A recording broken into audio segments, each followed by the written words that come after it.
Je brûle une maison pour un court-métrage à 0 budget. C'est sans doute le plan VFX le plus ambitieux de ma carrière. Et dans cette vidéo, je vais vous expliquer comment j'ai fait et pourquoi ça n'a pas toujours été facile. Je vais vous glisser des techniques pour mieux intégrer les VFX dans votre processus et tous les petits détails que j'ai rajoutés ici et là que vous ne remarquerez sans doute jamais dans le résultat final. Le nom du court-métrage, c'est Zekli Fanal. Le lien est en description.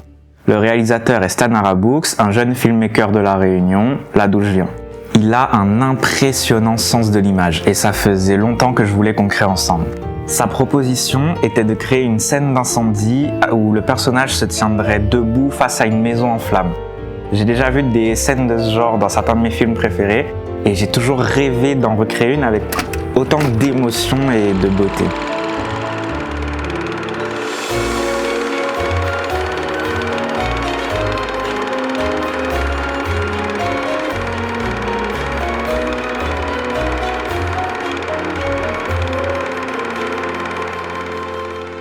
J'ai reçu les premiers plans que Stan avait déjà tournés et ça compliquait. Si vous voulez faire un film avec des VFX, il y a une chose que vous ne pouvez absolument pas négliger. Mais d'abord quelques petites bases lorsqu'on veut tourner dans le but d'intégrer des VFX par la suite. Si votre caméra bouge, il faut qu'on puisse traquer la caméra, c'est-à-dire que le logiciel qu'on utilise puisse suivre le mouvement de quelques points dans le plan pour déduire le mouvement de la caméra. Ces points, pour que le logiciel les reconnaisse, ce sont des détails contrastés, peut-être des lumières, des formes géométriques qui ne bougent pas dans le décor, et il faut qu'il y en ait un peu tout au long du plan. Mauvaise nouvelle, le plan bouge énormément et il n'y a quasiment rien à traquer. C'est filmé de nuit, c'est du noir sur du noir, les nuages rendent uniforme le ciel et il n'y a aucune étoile ou lune à traquer. Au sol, c'est de l'herbe et des arbres qui bougent constamment. J'essaie quand même et ce qui ressort, c'est un tracking qui bégaye et qui peine à rendre propre. Désolé Stan, ça va être compliqué de faire mieux avec ces plans. Si tu peux reshoot, je t'explique ce qu'on peut faire. J'apprécie beaucoup l'approche de filmer au maximum ce qu'on peut pour de vrai. D'abord pour plus de réalisme et ensuite parce que la vision du réalisateur se retrouve directement dans le plan. Mais la chose qu'on ne peut absolument pas négliger sur un tournage, c'est un superviseur VFX. Quelqu'un qui sait comment faire en sorte que ce soit le plus simple possible pour les personnes qui vont faire les VFX ensuite. Vous pouvez même constater au cinéma que les films qui utilisent le mieux les effets spéciaux numériques sont les films dont le réalisateur lui-même a déjà travaillé dans le domaine. Mais je parlerai plus de ce type de film dans une autre vidéo, donc si ça vous intéresse, abonnez-vous.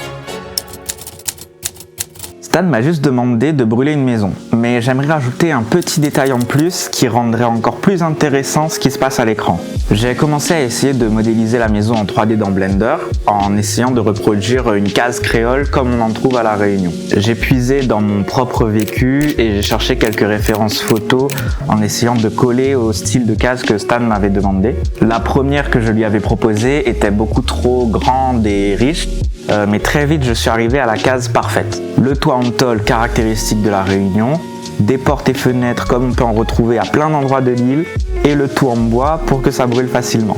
Le petit truc en plus auquel j'ai pensé, c'est simuler la destruction d'une partie de la façade de la maison.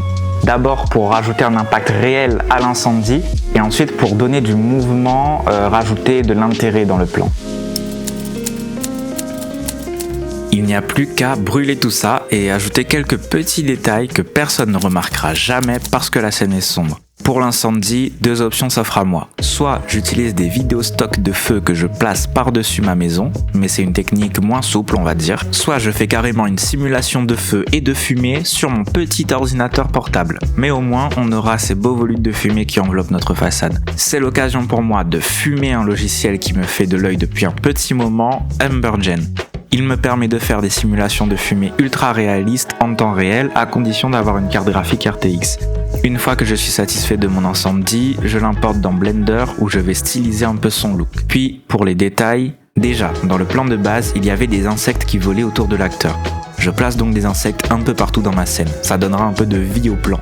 Même si au final ils sont à peine visibles, je me dis qu'inconsciemment ils font peut-être une différence. Deuxième détail, je place une antenne râteau sur la maison parce que beaucoup de cases ont continué à les avoir jusqu'à aujourd'hui et ça me paraît être sa place. Troisième détail, sur ce plan large, je suis très fier de comment la maison semble intégrée à la prairie avec l'herbe qui passe réellement devant, mais ça ne se remarque pas tellement sur le plan final. Au final, il n'y a que l'angle et la performance de l'acteur qui sont réels dans le plan, parce que j'avais besoin que la lumière de mon faux feu puisse interagir avec l'environnement. Je suis bien sûr passé par plein d'autres étapes pour rendre ces plans réalistes et crédibles, mais j'aurai l'occasion de parler de ces étapes dans d'autres vidéos, sur d'autres projets. Donc si ça vous intéresse, abonnez-vous. Le montage, le design sonore et l'étalonnage des couleurs que Stan a effectué sur ces plans ont élevé le potentiel des VFX.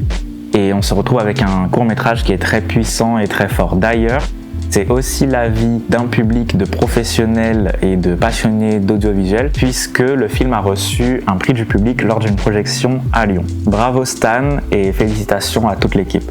Merci d'avoir regardé cette vidéo, je suis Michel Abrantes et voilà le résultat final.